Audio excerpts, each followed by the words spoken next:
Hello students, आज हम लोग को पढ़ना है डिटर्मिनेंट का लेक्चर नंबर 6। और ये लेक्चर नंबर 6 को अच्छे से समझने के लिए लेक्चर 1 से लेकर के लेक्चर 5 तक में जितना थ्योरी हम लोग पढ़े थे वो सारा अच्छे से रिवीजन होना चाहिए।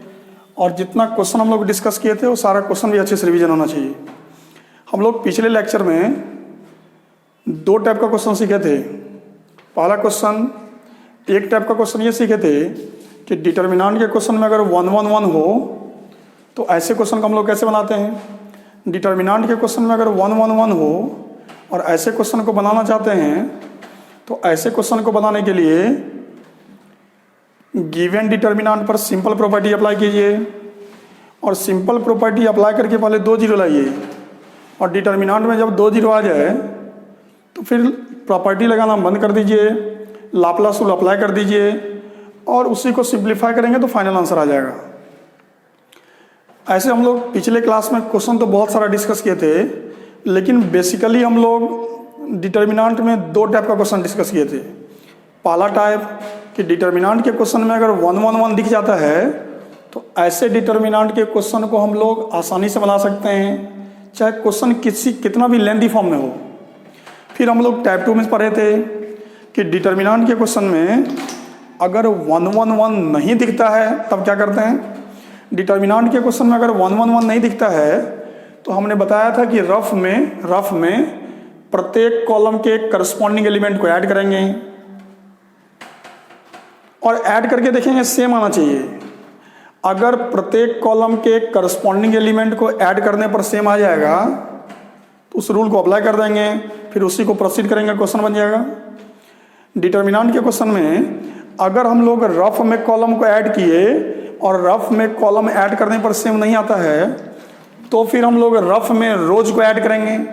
अगर सभी रोज को ऐड करने पर क्वेश्चन बन गया तो उसके करस्पॉन्डिंग रो पर रूल लगाएंगे और उसी को आगे प्रोसीड करेंगे, क्वेश्चन बन जाएगा। हाँ, कभी कभी ऐसा भी होगा कि अगर कॉलम को जोड़ने पर सेम नहीं आ रहा है, तीनों रो को जोड़ने पर भी सेम नहीं आ रहा है, तो 2 कॉलम को ऐड करके देखिए, किसी 2 रो को ऐड करके देखिए, किसी 2 रो को सब्ट्रैक्ट करके देखिए, किसी 2 कॉलम को सब्ट्रैक्ट करके देखिए। दैट मीन्स ऐड करके सब्ट्रैक्ट करके सेम आना चाहिए, पर्पस है सेम लाना। अगर ऐड या सब्ट्रैक्ट करने पर सेम आ जाता है तो फिर ऐसे क्वेश्चन को भी आप आसानी से बना सकते हैं। जैसे एक क्वेश्चन दे दिया गया, सॉल्यूशन नंबर 1, गिवन डिटर्मिनेंट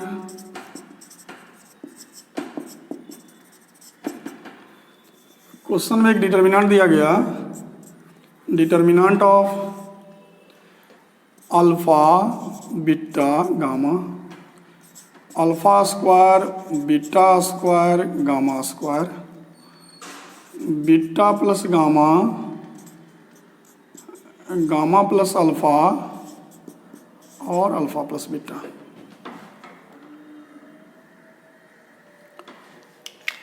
जिस डिटर्मिनेंट के क्वेश्चन को हम लोग बनाना चाह रहे हैं, इसमें 1 1 1 नहीं दिख रहा है, इसलिए टाइप 1 में जो सोचने का ढंग बताए थे उससे क्वेश्चन नहीं बनेगा। तो फिर टाइप 2 बताए थे कि प्रत्येक कॉलम के फर्स्ट एलिमेंट को जोड़ दीजिए।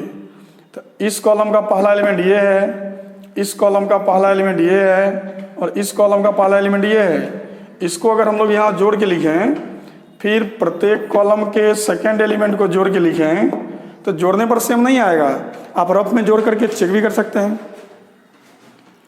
तो फिर हम लोग रो को जोड़ के देखेंगे, इस रो का पहला एलिमेंट, इस रो का पहला एलिमेंट और इस रो का पहला एलिमेंट जोड़ेंगे तो alpha plus beta plus gamma. इस रो का दूसरा एलिमेंट, इस रो का दूसरा एलिमेंट, इस रो का दूसरा एलिमेंट जोड़ेंगे तो alpha square plus beta square plus gamma square. मतलब कॉलम जोड़ने पर भी सेम नहीं आ रहा है और रो जोड़ने पर भी सेम नहीं आ रहा है। तो फिर किसी 2 रो को जोड़ के देखेंगे, फिर हम लोग किसी 2 कॉलम को जोड़ के देखेंगे। अगर हम लोग ध्यान से देखें तो ये कॉलम और ये कॉलम को जरा जोड़ के देखिए। इस दोनों कॉलम के पहले एलिमेंट को जोड़ेंगे तो alpha plus beta plus gamma, दूसरे एलिमेंट को जोड़ेंगे alpha plus beta plus gamma और तीसरे एलिमेंट को जोड़ेंगे alpha plus beta plus gamma. तो रूल लगाएंगे C1 changes to C1 plus C3। ये C1 और C3 को जोड़ करके C1 की जगह पर लिखेंगे। ये C1 का जगह है alpha plus beta plus gamma, alpha plus beta plus gamma, alpha plus beta plus gamma. बाकी कॉलम को ऐसे उतारेंगे, alpha square, beta square, gamma square, beta plus gamma, gamma plus alpha और अल्फ़ा प्लस बीटा। इस determinant के first column में क्या common है? इस डिटर्मिनेंट के फर्स्ट कॉलम में कॉमन है alpha plus beta plus gamma. तो alpha plus beta plus gamma common कर लीजिए। तो यहाँ बचेगा 1 1 1 alpha square beta square gamma square, beta plus gamma, gamma plus alpha और alpha plus beta.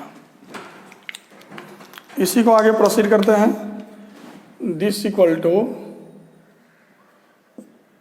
Alpha plus beta plus gamma.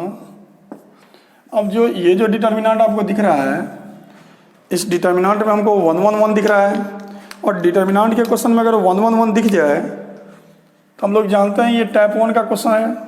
और ऐसे question को बनाने के लिए सिंपल प्रॉपर्टी अप्लाई करेंगे, और प्रॉपर्टी अप्लाई करके पहले 2 जीरो लाएंगे। R1 changes to R1 minus R2 और R2 changes to R2 minus R3।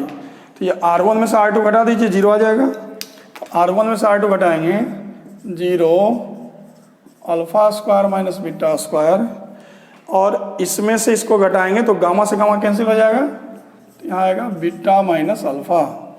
अगर हम लोग R2 में से R3 घटाएंगे तो 0 beta square minus gamma square, और इसमें से इसको घटाएंगे तो अल्फ़ा से अल्फ़ा कट जाएगा, तो आएगा गामा माइनस बीटा। लेकिन R3 को हम लोग चेंज नहीं कर रहे हैं, तो R3 में हमको जो दिख रहा है वही लिखेंगे।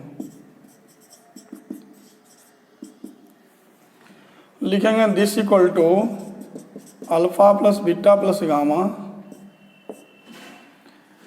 जिस डिटर्मिनेंट को हम लोग देख रहे हैं, इस डिटर्मिनेंट में 2 जीरो आ गया, तो यहाँ लिख दे रहे हैं अप्लाई लाप्लास रूल। अब हम लोग लाप्लास रूल अप्लाई करेंगे, तो लिखेंगे alpha plus beta plus gamma. Laplace rule लगाने के लिए इस कॉलम को चुनना पड़ेगा, तो प्लस 0 माइनस 0 प्लस 1। हाँ, 1 के बगल में हमको डिटर्मिनेंट लिखना होगा। तो 1 के बगल में डिटर्मिनेंट लिखने के लिए 1 के सामने का रो हटाएंगे और 1 के सामने का कॉलम हटाएंगे। क्या बचेगा? Alpha square minus beta square, beta minus alpha, beta square minus gamma square और gamma minus beta. This equal to alpha plus beta plus gamma. Determinant of alpha square minus beta square को लिखेंगे alpha minus beta into alpha plus beta. अगर इसमें हम लोग -1 common कर लें, minus common करेंगे तो अल्फ़ा माइनस बीटा। इसको लिखेंगे beta minus gamma into beta plus gamma. अगर हम लोग माइनस कॉमन कर लें तो यहाँ हो जाएगा beta minus gamma. This equal to alpha plus beta plus gamma. इस डिटर्मिनेंट के ये है फर्स्ट रो। तो इस डिटर्मिनेंट के अगर फर्स्ट रो से कॉमन करें तो अल्फ़ा माइनस बीटा कॉमन हो जाएगा। अगर हम लोग सेकेंड रो से कॉमन करें, तो सेकेंड रो से हमारा बीटा माइनस गामा कॉमन हो जाएगा। तो फिर बचेगा क्या? बचेगा अल्फ़ा प्लस बीटा -1 और बीटा प्लस गामा और -1। तो लिखेंगे this equal to alpha plus beta plus gamma into alpha minus beta into beta minus gamma. आप जानते हैं ये सेकेंड ऑर्डर डिटर्मिनेंट है, और किसी भी सेकेंड ऑर्डर डिटर्मिनेंट का वैल्यू निकालने के लिए पहले ऐसे गुना करेंगे। तो minus alpha minus beta minus of, अब ऐसे गुना करेंगे तो minus beta minus gamma, alpha plus beta plus gamma into alpha minus beta beta minus gamma minus alpha minus beta plus gamma. इससे ये हमारा कैंसिल हो गया। जो बचा उसी को सजा करके लिख दीजिए। अगर हम लोग सजा करके लिखें तो alpha plus gamma into alpha minus beta minus gamma into gamma minus alpha, और ये हमारा फाइनल आंसर हो गया। वीडियो को पॉज कर लीजिए और पॉज करके सबको पहले अच्छे से नोट डाउन कर लीजिए, ठीक ढंग से सबको नोट डाउन कर लीजिए।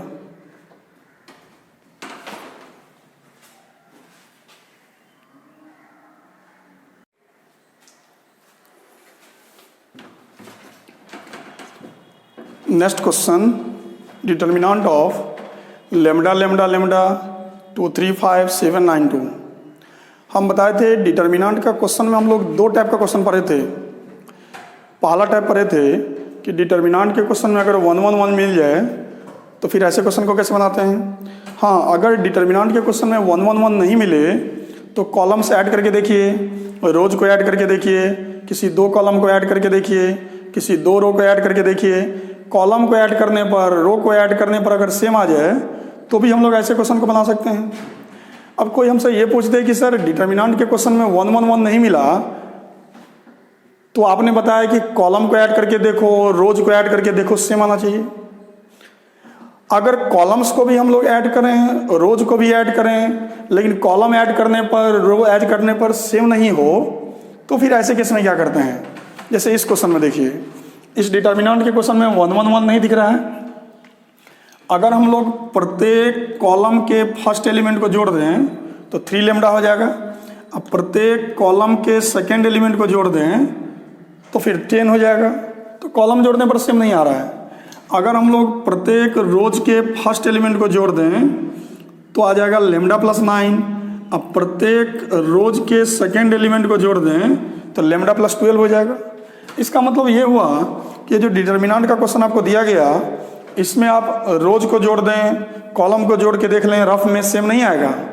या फिर किसी दो रो को जोड़ें तो सेम नहीं आएगा, किसी दो कॉलम को जोड़ें तब भी सेम नहीं आएगा। सोचने का ढंग क्या है उसको पहले समझ लीजिए। डिटर्मिनेंट का क्वेश्चन मिले तो पहले खोजते हैं 1 1 1। अगर 1 1 1 मिल गया तब तो हम लोग क्वेश्चन आसानी से बना सकते हैं। अगर 1 1 1 नहीं मिले तो दूसरी बात, डिटर्मिनेंट के अंदर रोज को, कॉलम को आपस में ऐड करके सब्ट्रैक्ट करके देखिए। अगर सेम आ गया तो क्वेश्चन बन जाएगा, नहीं तो फिर तीसरी बात, अगर कॉलम जोड़ने पर, रो जोड़ने पर सेम नहीं आता है तो फिर तीसरी बात, डिटर्मिनेंट के अंदर से कुछ कॉमन निकालने का प्रयास कीजिए। सोचने का ढंग क्या है उसको समझिए। जब भी कभी डिटर्मिनेंट का क्वेश्चन मिले तो पहली बात, पहले खोजिए 1 1 1। 1 1 1 नहीं मिलेगा तो कॉलम जोड़ के देखिए, रो जोड़ के देखिए, सेम आना चाहिए। अगर कॉलम और रो जोड़ने पर भी सेम नहीं आता है तो तीसरी बात, डिटर्मिनेंट के अंदर से कॉमन निकालने का प्रयास कीजिए। अगर डिटर्मिनेंट के अंदर से आप कॉमन कर लेते हैं तो फिर आपका क्वेश्चन आसानी से बन जाएगा। अब कोई कहे सर अगर कॉमन भी नहीं मिलता है तो क्या करेंगे, ये तो बाद की बात है। पहले तो हम लोग तीसरे टाइप को क्लियर करें कि अगर डिटर्मिनेंट के अंदर कॉमन मिल गया तो क्वेश्चन आसानी से बना सकते हैं। जैसे इस क्वेश्चन में पहला बात फेल हो गया, 1 1 1 नहीं दिख रहा है। दूसरा बात भी फेल हो गया, कॉलम जोड़ने पर, रो जोड़ने पर सेम नहीं आ रहा है। तो फिर हम लोग क्या करेंगे, इस डिटर्मिनेंट के अंदर से कॉमन निकालने का प्रयास करेंगे। अगर हम ध्यान से देखें तो ये है हमारा फर्स्ट रो, ये है हमारा फर्स्ट रो। हाँ, डिटर्मिनेंट के अंदर से कोई नंबर आप कॉमन करना चाहते हैं तो किसी पार्टिकुलर रो से कॉमन कर सकते हैं। तो यहाँ से लेमडा कॉमन कर लीजिए, तो 1 1 1 2 3 5 और 7 9 2। अब तो ये क्वेश्चन हमारा टाइप 1 का क्वेश्चन हो गया। डिटर्मिनेंट के क्वेश्चन में 1 1 1 आ जाए तो सिंपल प्रॉपर्टी अप्लाई करके 2 जीरो ला सकते हैं। तो जीरो लाने के लिए फर्स्ट कॉलम में से सेकंड कॉलम घटा दीजिए। C1 changes to C1 minus C2 और C2 changes to C2 minus C3। C1 में से C2 घटाएंगे तो 0 -1 2 C2 में से C3 घटाएंगे 0 -2 7 और ये है हमारा 1 5 2। तो लिखेंगे लेमडा इंटू, अब इस डिटर्मिनेंट पर लाप्लास को लगा दीजिए, यहाँ लिख दिए अप्लाई लाप्लास रूल। लाप्लास को लगाना आपको सिखा दिए हैं, लाप्लास को लगा दीजिए और उसी को सिंप्लीफाई कर दीजिए, फाइनल आंसर आ जाएगा। ये सब काम हम लोग अपने से भी कर सकते हैं। सॉल्यूशन नंबर 3, ये लिखा हुआ है गिवन डिटर्मिनेंट। क्वेश्चन में एक डिटर्मिनेंट दिया गया, determinant of A B C A square B square C square A cube B cube C cube. अगर इस क्वेश्चन को हम लोग ध्यान से देखें तो 1 1 1 नहीं है, इसलिए सोचने का जो पहला ढंग सिखाए थे वो तो फेल हो गया। अगर हम लोग कॉलम को जोड़ के देखें रफ में तो सेम नहीं आएगा, आप रफ में जोड़ के देख लीजिए। अगर हम लोग रोज को जोड़े हैं तो जोड़ने पर सेम नहीं आएगा, आप रफ में ऐड करके देख लीजिए। किसी 2 कॉलम को ऐड करें सेम नहीं आएगा, किसी 2 रोज को ऐड करें सेम नहीं आएगा। तो इसका मतलब सोचने का जो दूसरा ढंग था वो भी फेल हो गया। हमने बताया है कि डिटर्मिनेंट के क्वेश्चन में सोचने का पहला ढंग फेल कर जाए, सोचने का दूसरा ढंग फेल कर जाए, तो फिर सोचने का तीसरा ढंग बताएं कि डिटर्मिनेंट के क्वेश्चन में सोचने का तीसरा ढंग है कि डिटर्मिनेंट के अंदर से कुछ कॉमन निकालने का प्रयास करेंगे। अगर ये फर्स्ट रो, अगर हम लोग फर्स्ट रो को ध्यान से देखें तो फर्स्ट रो में कुछ भी कॉमन नहीं है। ये है फर्स्ट रो, तो यहाँ ये नहीं है, यहाँ भी ये नहीं है, इसलिए इस डिटर्मिनेंट के फर्स्ट रो में कुछ भी कॉमन नहीं है, कुछ भी कॉमन नहीं है। अगर हम लोग फर्स्ट कॉलम को ध्यान से देखें, हाँ, तो इस डिटर्मिनेंट के फर्स्ट कॉलम में ए कॉमन है, ए, तो ए कॉमन करेंगे तो क्या बचेगा 1a स्क्वायर, और सेकेंड कॉलम में कॉमन है बी तो बचेगा 1b स्क्वायर, थर्ड कॉलम में कॉमन करेंगे सी तो बचेगा 1c स्क्वायर। जो कॉमन निकल गया उसको कैरी करते जाएंगे ए बी सी इंटू, हाँ, डिटर्मिनेंट के क्वेश्चन में अगर 1 1 1 मिल जाए तो ऐसे क्वेश्चन को हम लोग आसानी से बना सकते हैं। ये टाइप 1 में सोचने का ढंग हम बताए थे कि डिटर्मिनेंट के क्वेश्चन में 1 1 1 मिले तो टाइप 1 में जो सोचने का ढंग है उससे बना लीजिए। 2 0 लाने के लिए रूल अप्लाई करेंगे, C1 changes to C1 minus C2, C2 changes to C2 minus C3। चलिए C1 में से C2 घटा दीजिए तो 0 a माइनस बी और a square minus B square, 0 b minus C B square minus C square, और third वाले column को ऐसे लिख दीजिए 1c स्क्वायर। यहाँ लिखेंगे ए बी सी इंटू, यहाँ लगाना पड़ेगा अप्लाई लाप्लास रूल, लाप्लास लगा दीजिए ए बी सी इंटू, तो लाप्लास को लगाएंगे +0 -0 और +1। हाँ, इसके लिए 1 के सामने का रो और कॉलम हटाना पड़ेगा, तो 1 के सामने का रो हटा दीजिए, 1 के सामने का कॉलम हटा दीजिए, बचेगा कितना a minus B A square minus B square, B minus C और B square minus C square. This equal to A B C determinant of, ये लिखा हुआ है a माइनस बी, यहाँ फैक्टर लिखा हुआ है a minus B into A plus B, ये लिखा हुआ है b माइनस सी और यहाँ फैक्टर लिखा हुआ है b minus C into B plus सी।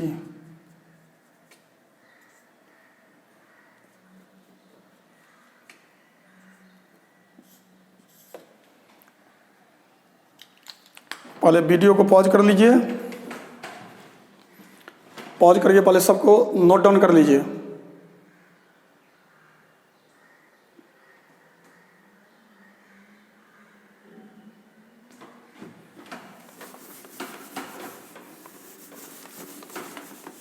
चलिए आगे बढ़ते हैं।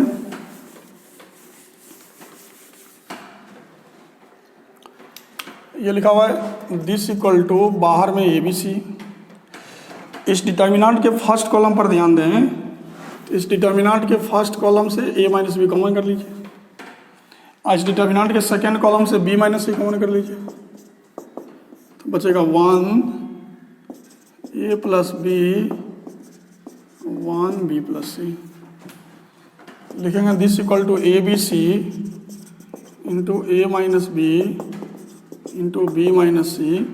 ये सेकेंड ऑर्डर डिटर्मिनांट है तो पहले ऐसे गुना करेंगे b plus C minus of A plus B.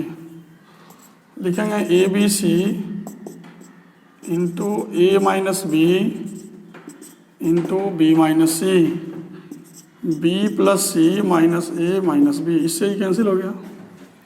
तो आ गया A B C into A minus B into B minus C into C minus A, ये हमारा फाइनल आंसर हो गया।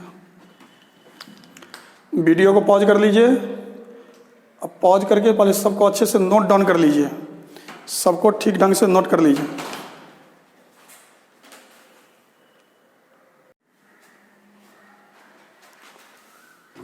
Next question, prove that determinant of this equal to this into this into this, ये prove करके दिखाना है।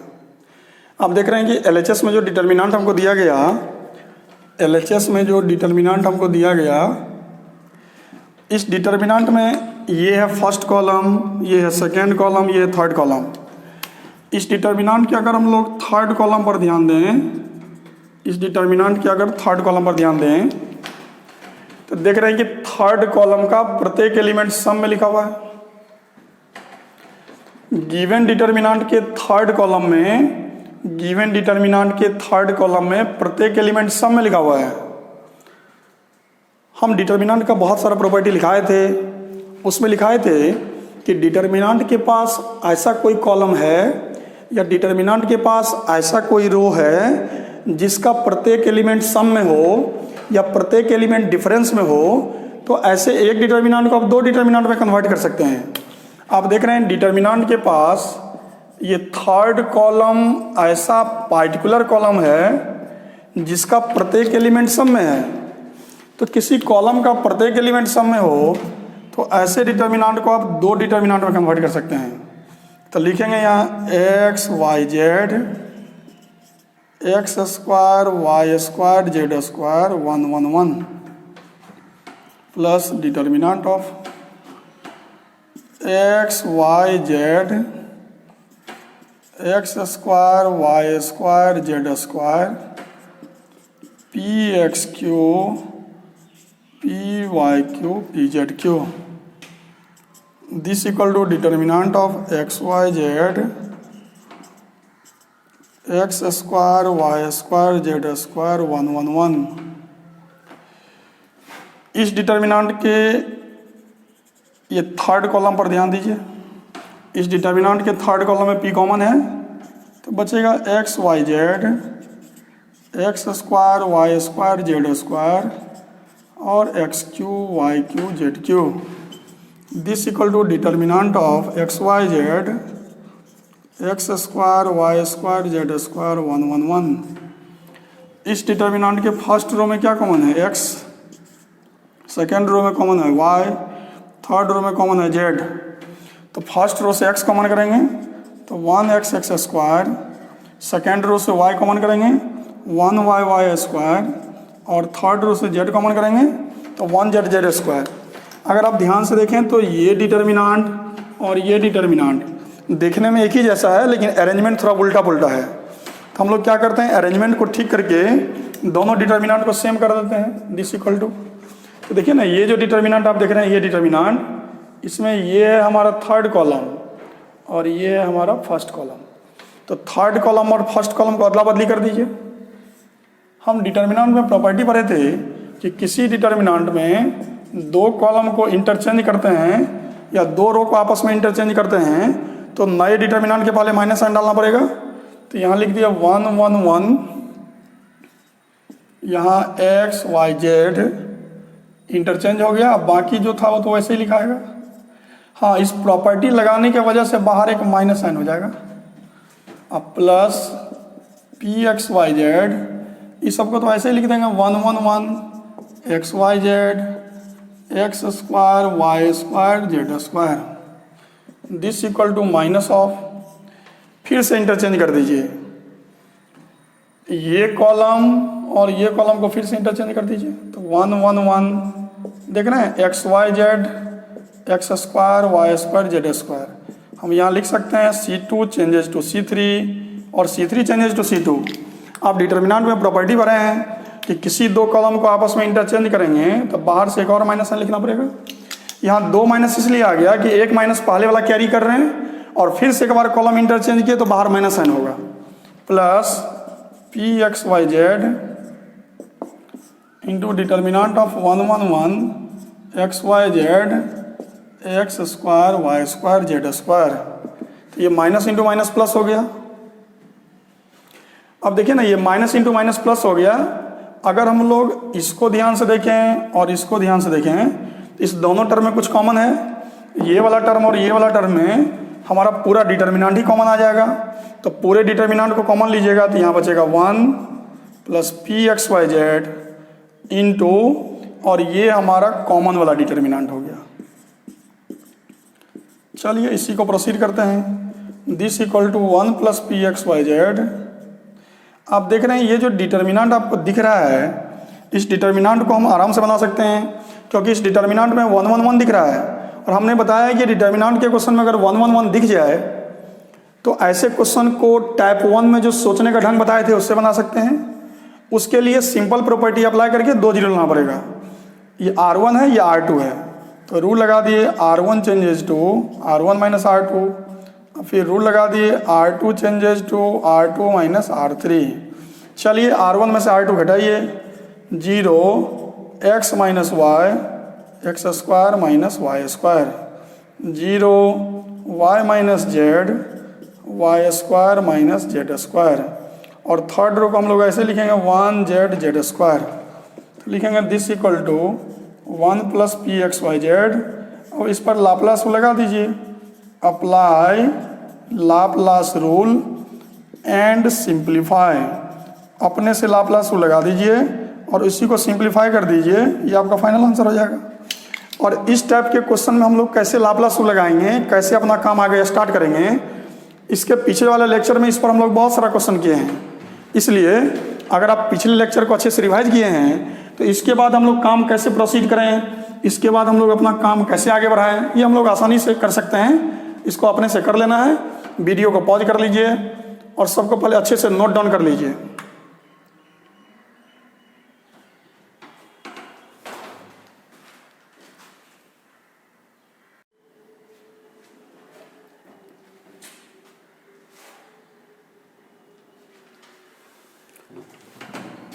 Next question, determinant of B C C A B, B dash C B C dash, C dash A C A dash B A B dash, B dash C dash C dash A dash B dash.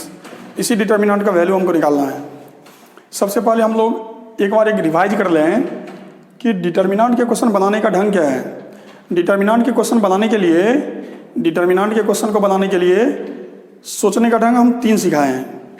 पहला ढंग कि determinant के question में अगर 1 1 1 मिल जाए तो ऐसे question को आप आसानी से बना सकते हैं। अगर 1 1 नहीं मिलता है, डिटर्मिनेंट में अगर 1 1 1 नहीं मिलता है तो दूसरा ढंग कि डिटर्मिनेंट के क्वेश्चन में कॉलम्स को, रोज को ऐड करके देखिए, सब्ट्रैक्ट करके देखिए, सेम आना चाहिए। अगर ऐसा हो गया तो क्वेश्चन बन जाएगा। अगर दूसरा बात भी फेल हो जाए, दूसरा जो ढंग है सोचने का वो भी काम नहीं करे, तो फिर हम डिटर्मिनेंट के क्वेश्चन में तीसरा ढंग भी बताए हैं। डिटर्मिनेंट के क्वेश्चन में क्वेश्चन बनाने का तीसरा ढंग बताए थे कि डिटर्मिनेंट के क्वेश्चन में अगर कॉलम जोड़ने पर सेम नहीं हो तो उस डिटर्मिनेंट के किसी रो से कुछ कॉमन निकालिए या उस डिटर्मिनेंट के किसी कॉलम से कुछ कॉमन निकालिए। अगर आप डिटर्मिनेंट के अंदर से नंबर कॉमन कर लेते हैं तो फिर हम लोग ऐसे क्वेश्चन को भी आसानी से बना सकते हैं। अगर इस क्वेश्चन को हम ध्यान से देखें तो इसमें 1 1 1 1 नहीं है और डिटर्मिनेंट के क्वेश्चन में 1 1 1 नहीं हो तो पहला जो ढंग था सोचने का वो फेल हो गया, काम नहीं किया। अगर आप कॉलम को रफ में ऐड करके देखें तो सेम नहीं आएगा, आप ऐड करके देख लीजिए रफ में। अगर आप रोज को ऐड करके देखें तो सेम नहीं आएगा, आप रफ में ऐड करके देख भी सकते हैं। किसी 2 कॉलम को ऐड कीजिए, सेम नहीं आएगा। किसी दो रोज के ऐड कीजिए सेम नहीं आएगा। और डिटर्मिनेंट के क्वेश्चन में कॉलम और रो को जोड़ने पर अगर सेम नहीं आएगा, इसका मतलब सोचने का दूसरा ढंग भी फेल हो गया। और डिटर्मिनेंट के क्वेश्चन में सोचने का दूसरा ढंग भी फेल हो जाए तो फिर हम सोचने का तीसरा ढंग बताए थे कि ऐसे डिटर्मिनेंट के क्वेश्चन को बनाने के लिए रो में से कुछ कॉमन निकालने का प्रयास कीजिए। तो हम ध्यान से देखें तो इस रो में कुछ भी कॉमन नहीं है, इस रो में भी कुछ कॉमन नहीं है, इस रो में भी कुछ कॉमन नहीं है। अगर हम कॉलम में देखें तो इस कॉलम में भी कुछ कॉमन नहीं है, मतलब रोज और कॉलम में कॉमन नहीं है। इसका मतलब सोचने का जो तीसरा ढंग था वो भी फेल हो गया। और डिटर्मिनेंट के क्वेश्चन में सोचने का तीसरा ढंग भी फेल हो जाए तब काम कैसे करते हैं, सोचने का चौथा तरीका क्या है उसको सीखिए। अगर डिटर्मिनेंट के क्वेश्चन में पहला बात, दूसरा ढंग, तीसरा ढंग फेल हो जाए तो पूरे डिटर्मिनेंट के अंदर उस डिटर्मिनेंट के किसी पार्टिकुलर रो में या डिटर्मिनेंट के किसी पार्टिकुलर कॉलम में सिमेट्री टर्म ढूंढने का प्रयास कीजिए। सिमेट्री टर्म, ये सिमेट्री टर्म क्या है? जैसे इस डिटर्मिनेंट के फर्स्ट रो में, इस डिटर्मिनेंट के फर्स्ट कॉलम में B C C A B दिख रहा है, तो किसी कॉलम में B C C A B दिखे उसको सिमेट्री टर्म बोलते हैं। किसी रोज में, किसी कॉलम में Y Z Z X X Y दिखे तो ऐसे टर्म को हम लोग सिमेट्री टर्म बोलते हैं। हम बता सकते हैं कि इस डिटर्मिनेंट के पास फर्स्ट कॉलम ऐसा कॉलम है जिसके पास सिमेट्री टर्म है, सिमेट्री टर्म। हाँ, डिटर्मिनेंट के किसी पार्टिकुलर रो में या पार्टिकुलर कॉलम में अगर सिमेट्री टर्म दिख जाए तो फिर ऐसे क्वेश्चन को हम लोग कैसे बनाते हैं? जैसे फर्स्ट कॉलम के पास सिमेट्री टर्म है B C C A B, तो हमारा पर्पस होगा सबको बना दे ए बी सी। अगर किसी रोज के पास है Y Z Z X X Y, तो सबको बना दीजिए एक्स वाई जेड। तो हमारा पर्पस है इन सारे एलिमेंट को हम लोग ए बी सी बना दें। इन सारे एलिमेंट को ए बी सी बनाने के लिए अगर हम लोग फर्स्ट कॉलम में ए मल्टीप्लाई कर दें, अगर हम लोग फर्स्ट कॉलम में ए मल्टीप्लाई कर दें तो यहाँ तो ए बी सी बन जाएगा, लेकिन यहाँ ए बी सी नहीं बनेगा, यहाँ ए बी सी नहीं बनेगा, इसलिए कॉलम में ए मल्टीप्लाई करना ठीक नहीं है। तो ऐसा कीजिए, अगर सभी एलिमेंट को ए बी सी बनाना चाहते हैं तो ये जो फर्स्ट रो है, फर्स्ट रो,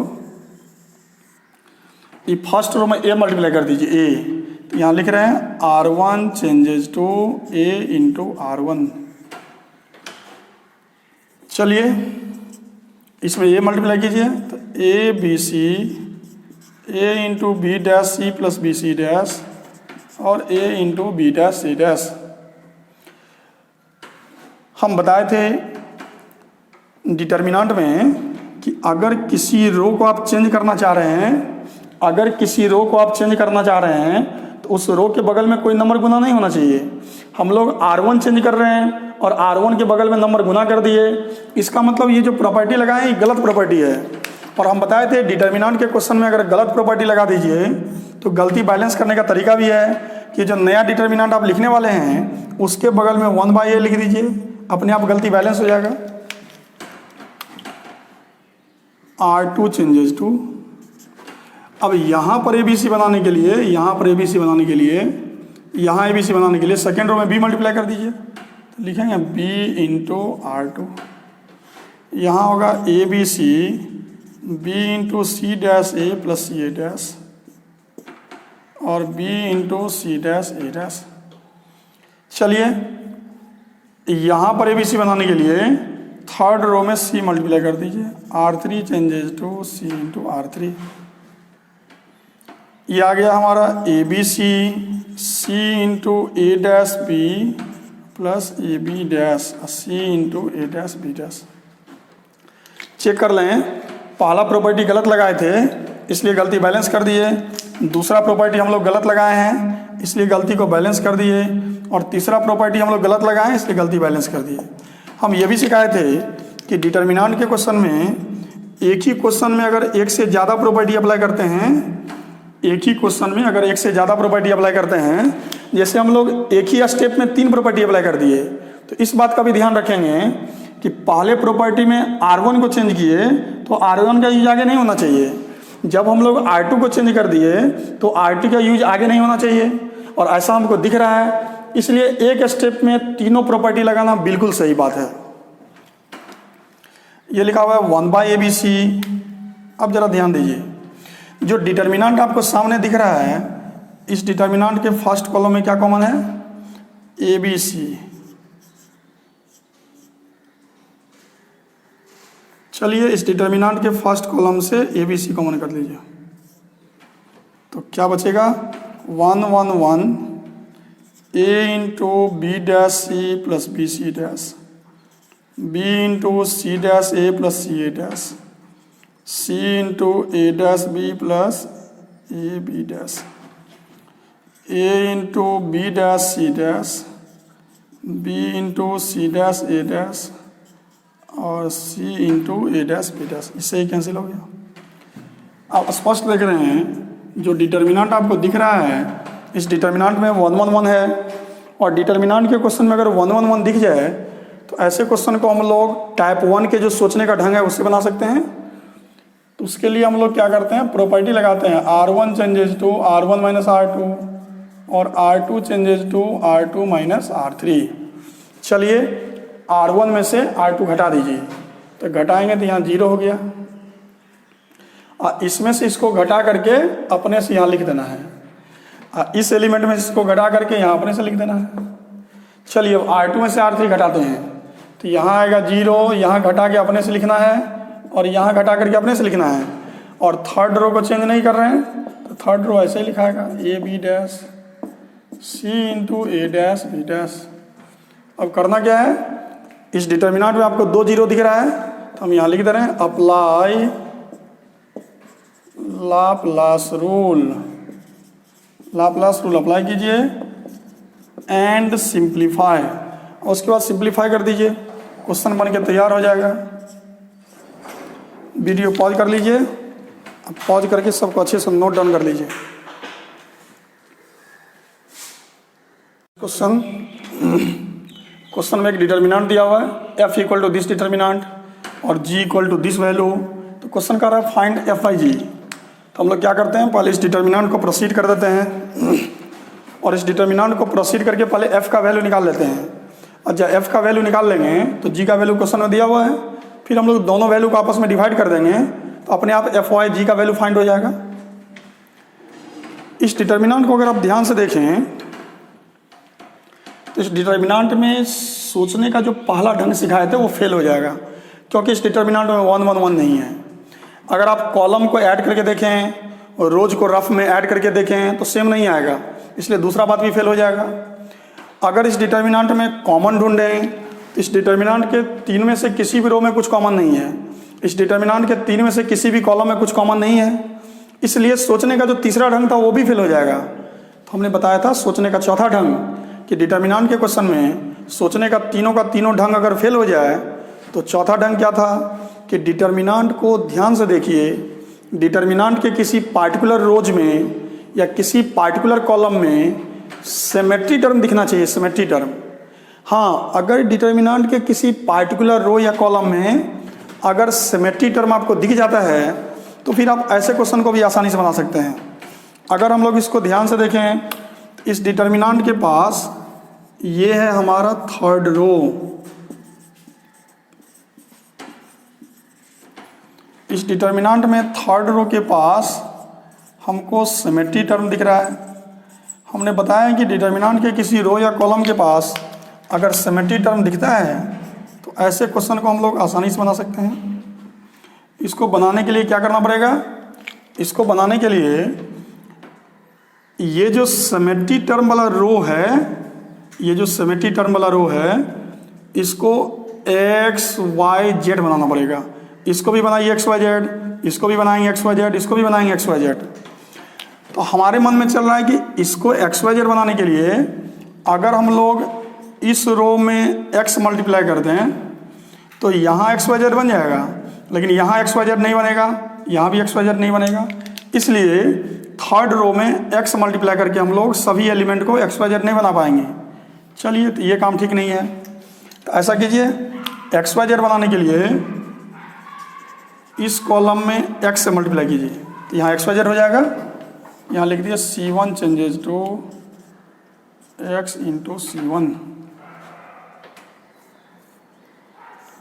तो यहाँ बन जाएगा x square x cube x Y z. लेकिन हम लोग गलत प्रॉपर्टी लगाए हैं तो गलती बैलेंस भी कर दिए। यहाँ पर एक्स वाई जेड बनाने के लिए सेकेंड कॉलम में वाई से बना कीजिए, C2 changes to Y into C2, तो y square y cube x Y z. गलत प्रॉपर्टी लगाएं तो यहाँ वाई से डिवाइड करना पड़ेगा। इस एलिमेंट को एक्स वाई जेड बनाने के लिए ये जो थर्ड कॉलम है इसमें जेड से मल्टीप्लाई कर दीजिए, तो यहाँ लिखेंगे C3 changes to Z into C3, तो z square z cube x Y z. ये रूल हम लोग गलत लगा दिए हैं, तो गलत रूल को बैलेंस करने के लिए यहाँ जेड से डिवाइड करेंगे। This equal to f equal to 1/x Y Z. इस डिटर्मिनेंट को अगर ध्यान से देखें तो इस डिटर्मिनेंट के थर्ड रो में क्या कॉमन है, एक्स वाई जेड, तो एक्स वाई जेड कॉमन कर लीजिए। यहाँ बचेगा x square Y square Z square, x cube Y cube Z cube, और ये 1 1 1, इससे हमारा ये कैंसिल हो गया। तो लिखेंगे this equal to f equal to, अब जो डिटर्मिनेंट आपको दिख रहा है इसमें 1 1 1 है, और डिटर्मिनेंट में अगर 1 1 1 हो तो 2 जीरो आसानी से ला सकते हैं। इसके लिए फर्स्ट कॉलम में से सेकंड कॉलम घटा दीजिए, और सेकंड कॉलम में से थर्ड कॉलम घटा दीजिए। तो फर्स्ट कॉलम में से सेकंड कॉलम घटा के लिखेंगे X square minus Y square x cube minus Y cube 0, ये Y square minus Z square, ये Y cube minus Z cube 0, और ये जेड स्क्वायर जेड क्यू 1। तो लिखेंगे एफ इक्वल टू, हाँ जिस डिटर्मिनेंट का हम लोग बात कर रहे हैं इसमें हमको 2 जीरो दिख रहा है, और डिटर्मिनेंट के अंदर जब 2 जीरो आ जाए तो ऐसे केस में हम लोग लाप्लास रूल अप्लाई कर सकते हैं।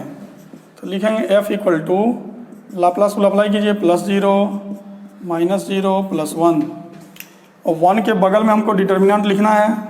तो 1 के बगल में डिटर्मिनेंट लिखने के लिए 1 के सामने का रो हटाइए और 1 के सामने का कॉलम हटाइए, तो बचेगा कितना, X square minus Y square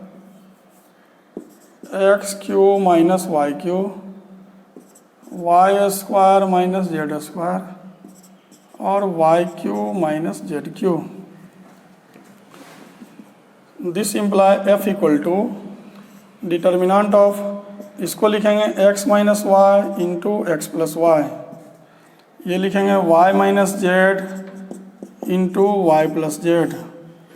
A cube minus B cube का formula A minus B A square plus A B plus B square, ये लिखेंगे y minus Z into y square plus y z plus z square.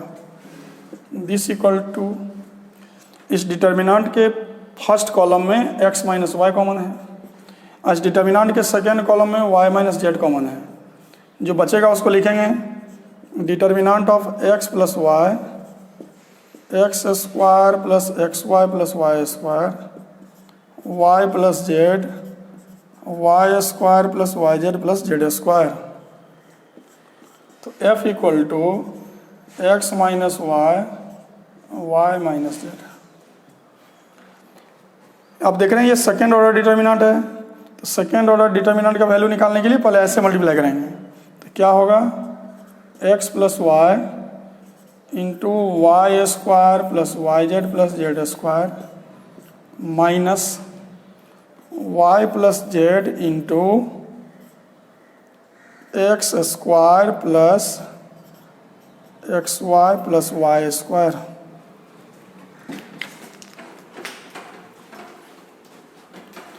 Video को pause कर लीजिए, अब pause करके पहले सबको नोट डाउन कर लीजिए।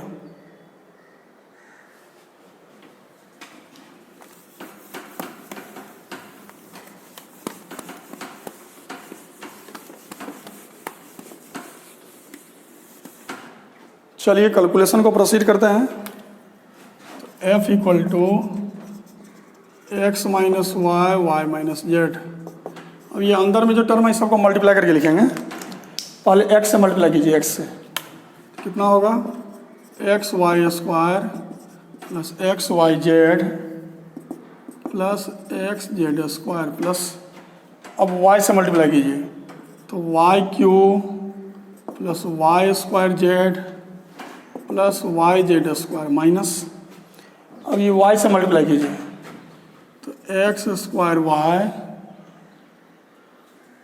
Minus x y square minus Y Q, अब जेड से मल्टीप्लाई करेंगे तो माइनस एक्स स्क्वायर जेड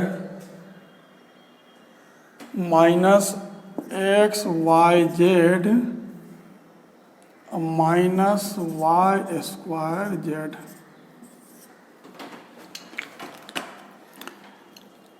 इसको ज़रा ठीक ढंग से लिखते हैं, f equal to x minus Y into y minus z, ये वाई क्यू से वाई क्यू कैंसिल हो गया, ये वाई स्क्वायर जेड से वाई स्क्वायर जेड कैंसिल है, ये एक्स वाई जेड से एक्स वाई जेड कैंसिल हो गया, ये एक्स वाई स्क्वायर से एक्स वाई स्क्वायर कैंसिल हो गया। जो बचा उसको ठीक ढंग से लिखिए, x z square plus y z square minus x square y minus x square z. लिखेंगे f equal to x minus Y into y minus z. चलिए ज़रा कॉमन कीजिए, इसमें क्या कॉमन है, एक्स जेड तो बचेगा जेड माइनस एक्स, इसमें क्या कॉमन है वाई तो बचेगा z square minus x square.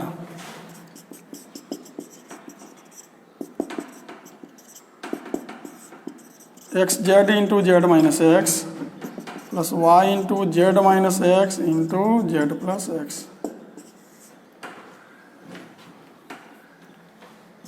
F equal to x minus y y minus z, अंदर से कॉमन करेंगे जेड माइनस एक्स, बचेगा कितना एक्स जेड प्लस वाई से गुना होगा तो वाई जेड अब प्लस एक्स वाई, क्योंकि ये एक्स माइनस वाई तो हम लोग कॉमन, ये जेड माइनस एक्स तो हम लोग कॉमन करके बाहर कर लिए, जो बचा उसको सजा करके लिख दीजिए। F equal to x minus y y minus z z minus x into x y plus y z plus z x. हाँ, ये वैल्यू हम लोग f का निकाले हैं और g का वैल्यू क्वेश्चन में दिया हुआ है, लिखेंगे 9 f by g equal to, तो f की जगह पर f का वैल्यू लिखिए x minus y y minus z z minus x into x y plus y z plus z x.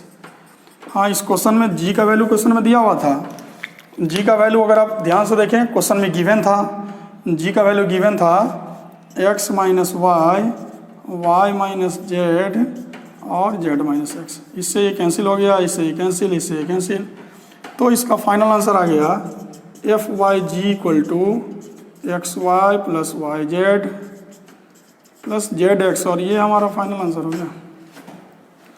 Video pause कर लीजिए, अब पॉज करके सबको नोट डाउन कर लीजिए। नेक्स्ट क्वेश्चन ये लिखा हुआ है सो विदाउट एक्सपेंडिंग, मैंने इन सारे क्वेश्चन को प्रूव करके दिखाना है।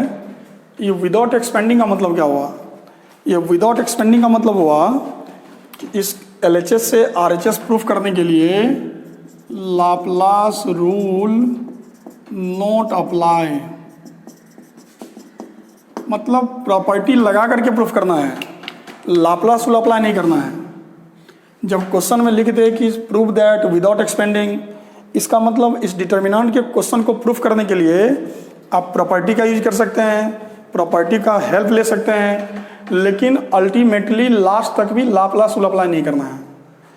लेकिन खाली लिख दे प्रूव दैट, तो फिर आप प्रॉपर्टी भी लगा सकते हैं, लाप्लास रूल भी लगा सकते हैं।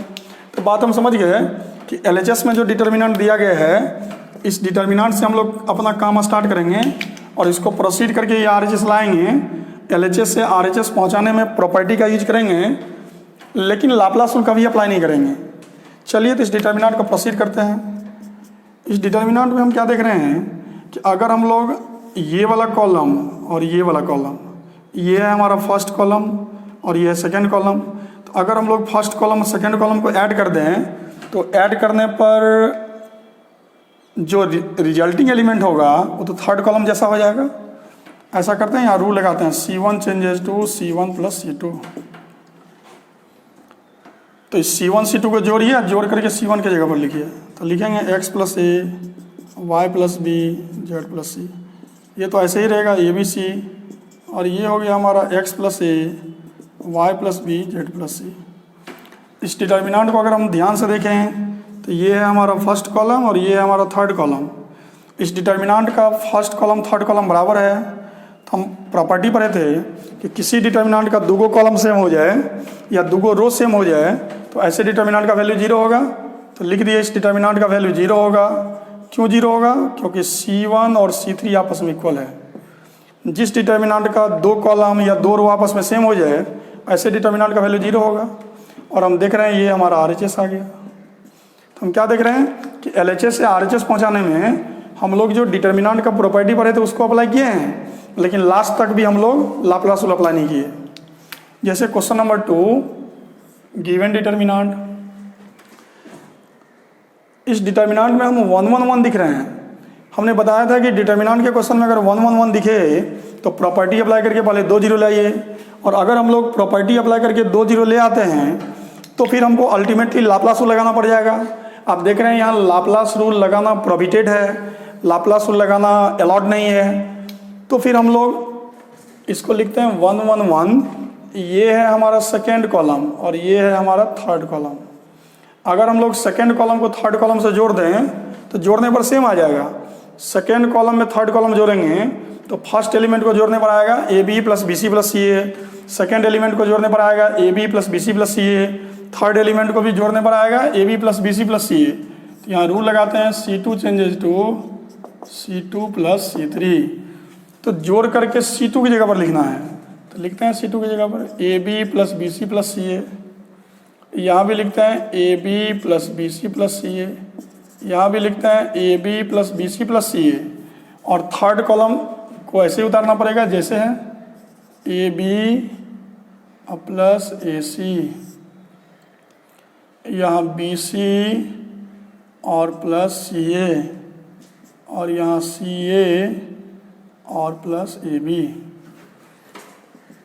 अगर हम लोग इस कॉलम पर ध्यान दें तो डिटर्मिनेंट के सेकेंड कॉलम में कॉमन है AB plus BC plus CA। बचेगा कितना? 1 1 1 1 1 1 AB plus AC, BC plus CA और CA प्लस AB। लिखेंगे AB plus BC plus CA। ये जो डिटर्मिनेंट आपको दिखाई दे रहा है इसका दो कॉलम सेम है। हम लोग प्रॉपर्टी पर हैं कि डिटर्मिनेंट का दो कॉलम अगर सेम हो तो ऐसे डिटर्मिनेंट का वैल्यू 0 होगा।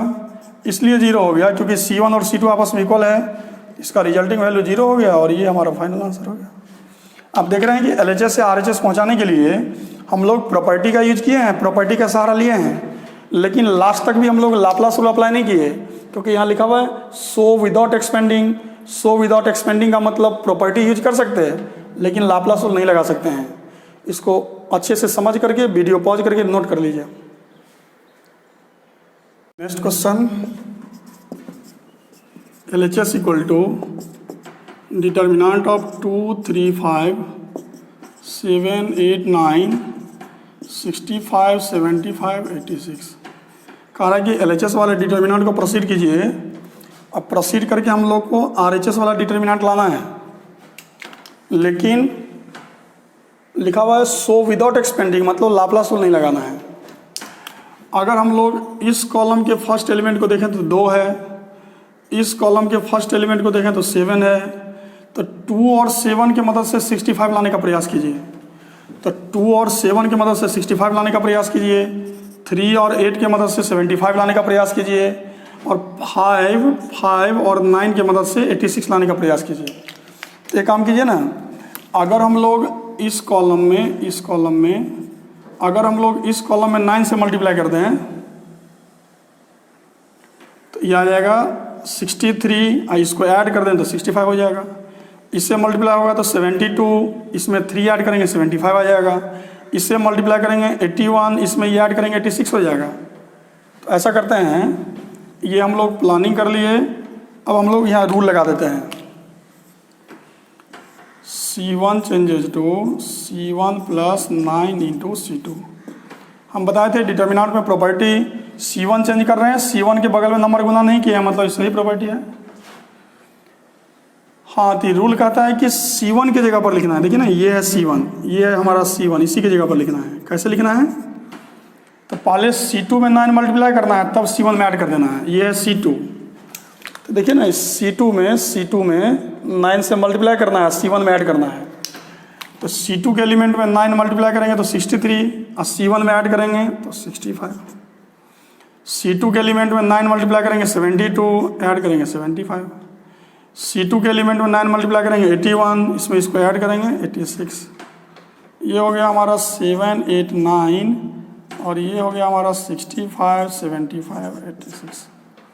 अगर आप ध्यान से देखें, इस डिटर्मिनेंट का first column third column same है, और कोई डिटर्मिनेंट का दो कॉलम सेम हो जाए तो ऐसे डिटर्मिनेंट का वैल्यू 0 होगा, और ये हमारा फाइनल RHS हो गया।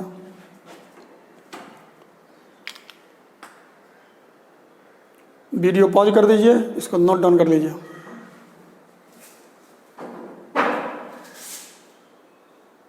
आज का होमवर्क हुआ NCERT पार्ट 1। पहले कॉपी में जितना क्वेश्चन डिस्कस किए डिटर्मिनेंट का, कॉपी वाले क्वेश्चन को अच्छे से रिवाइज कीजिए। कॉपी वाले क्वेश्चन को, लेक्चर वाले क्वेश्चन को आप अच्छे से रिवाइज करेंगे तो मैक्सिमम क्वेश्चन अपने से बनेगा, हमसे बहुत कम पूछना पड़ेगा। अगर कॉपी को अच्छे से रिवाइज नहीं करते हैं, जो क्वेश्चन बोर्ड पर डिस्कस किया गया उसको अच्छे से रिवाइज नहीं करते हैं, तो फिर आपसे कम क्वेश्चन बनेगा, मैक्सिमम क्वेश्चन फंस जाएगा। इसलिए पहले जो क्वेश्चन कॉपी में कराया गया उसको पहले अच्छे से रिवाइज कर लीजिए, और उसके बाद कॉपी बंद कर दीजिए, फिर निकालिए NCERT पार्ट 1। आज का होमवर्क है एक्सरसाइज 4.2।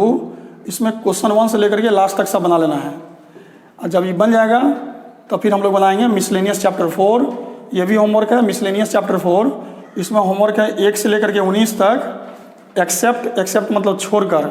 क्वेश्चन नंबर 7 छोड़ देना है, 8 को भी छोड़ देना है, 16, 18, 19 को छोड़ देना है, क्योंकि ये जो क्वेश्चन है ये डिटर्मिनेंट चैप्टर का क्वेश्चन नहीं है।